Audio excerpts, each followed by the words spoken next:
So there's a mini game in Club Penguin. It's like bean stacking. I don't care about what the real name is. That's what you do. You're a bean guy. And I made it my mission to become the bean god. And how do you accomplish that? Well, I'm thinking you play through the entire thing without losing an entire life. Is it possible? Well, of course it is, because I'm the bean god now. But if you want to learn how to be a bean god like me, then I can show you how, and how you can get really good at this mini game, alright? So, follow along with me. Alright, so let's take this one step at a time, right? What's the objective? You want to get through 5 levels. It's 5 different trucks. You want to load up all the beans in each level. Each level they progressively need more and more beans to be able to achieve that goal. Stage 1, there's no obstacles. The only thing that could take you down and lose a life is by stacking too many beans at once. So don't do that. It's a free level. Now stage 2 is when you start getting an obstacle, and that's the anvil. Now our first tip is that each item has a set place that they go to. The anvil will always drop closest to the truck, so it will always be on the furthest right of the screen. So in stage 2, if you avoid the right side of the screen, then you just can't lose any lives. You collect the beans, you stack them up on the left, you're good to go. Stage 3, this introduces the fish. With the fish, it will always land farthest from the truck, so the left side of the screen. Now you have anvils and fish to worry about. That means the safest spot on stage 3 to never get hurt is being in the middle, which means you need to make sure your penguin's always coming back around to the middle aisle so that you can never get hit by any obstacles. Stage 4 is when it starts to ramp up significantly. Now you have the flower pot. Now the flower pot always lands in the middle. That means now we have the anvil on the right, the fish on the left, and the flower pot in the middle. That means no place on the map will be safe at any point.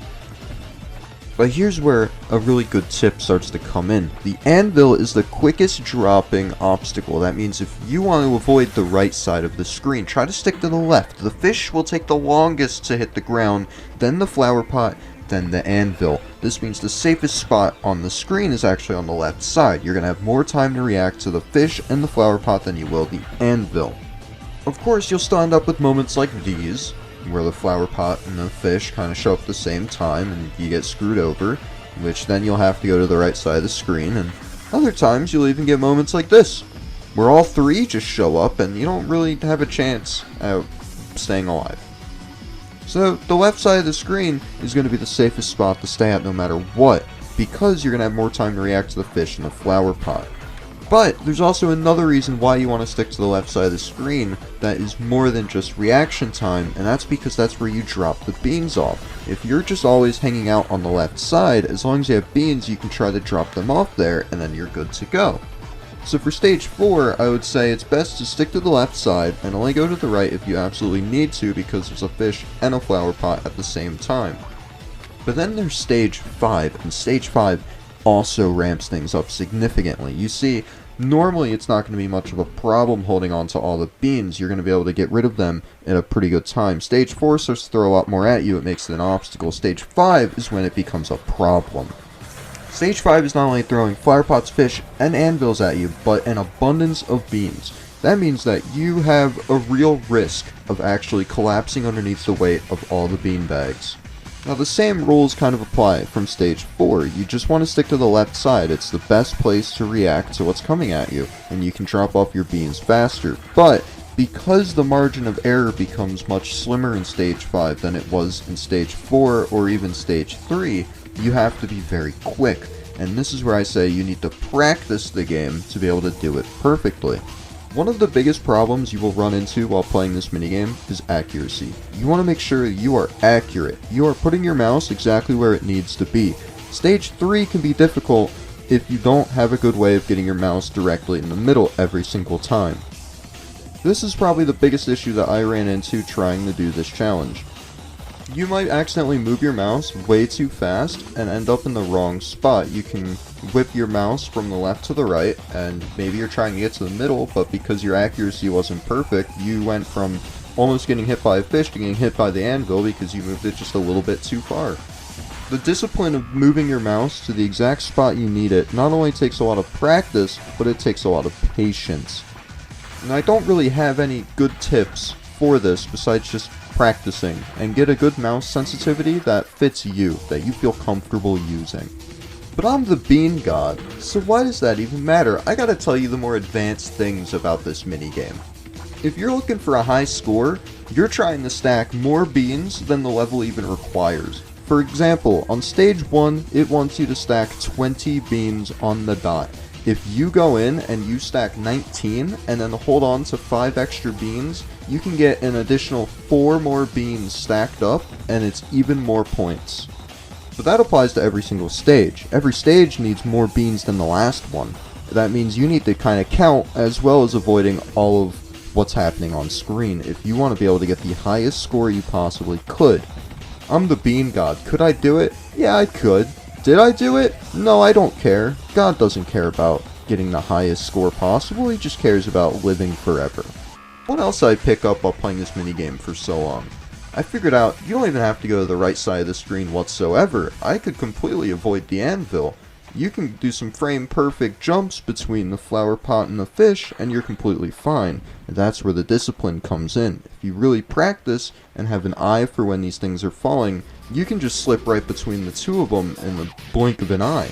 Why even play this minigame though? Well, I don't really have an answer besides just having fun with it. And the amount of coins you can make at the end is about like 400-ish if you can complete it, about 200 to 400 or so. And if you really enjoy playing the game, then you can stack up a lot of coins really fast doing this. But a common problem that you'll see with these minigames is they usually take too long for the amount of coins they give you, and it's never actually better than just mining in the game, like I covered in my first video.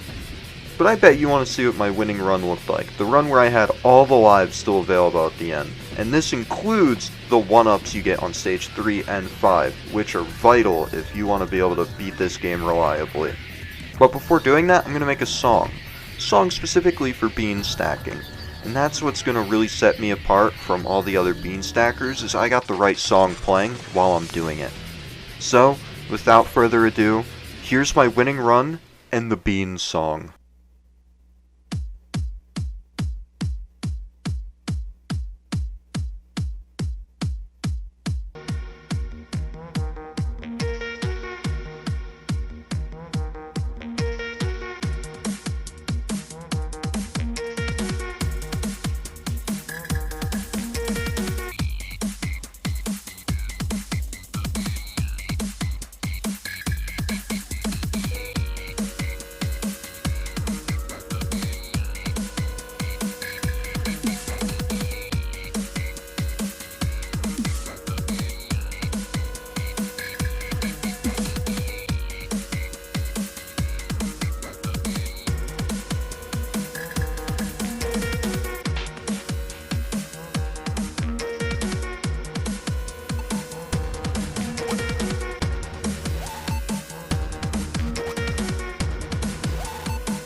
So, I bet that was really engaging, huh? Pretty awesome content. You got to see the Bean God in action. Some epic skills, right? Maybe a little bit of lag in the footage and everything. That kind of happens when you play the game for a while in one session, and the ads start to change and whatnot. But if you enjoyed what you saw, please leave a like, subscribe. I'm going to have more videos just like this coming out about other minigames and stuff.